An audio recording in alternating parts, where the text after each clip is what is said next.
todo mundo da minha sala tem uma irmãzinha, eu também não quero. Sabe? Mas mamãe não vai ter.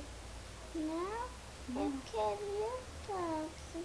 Por que você não dá um irmãozinho? Por quê? Nossa, cara, o papai também não quer, e nem a mamãe. Mas eu quero. Mas quem que vai cuidar? Quem? É. Você? Então, você vai ajudar a cuidar? Vou. Vai? Você vai fazer o quê? Eu vou brincar com ele. Só? Não, e você vai dar o leitinho pra ele. Eita! Você vai dar o leitinho pra ele. É? Uhum. E também a aguinha.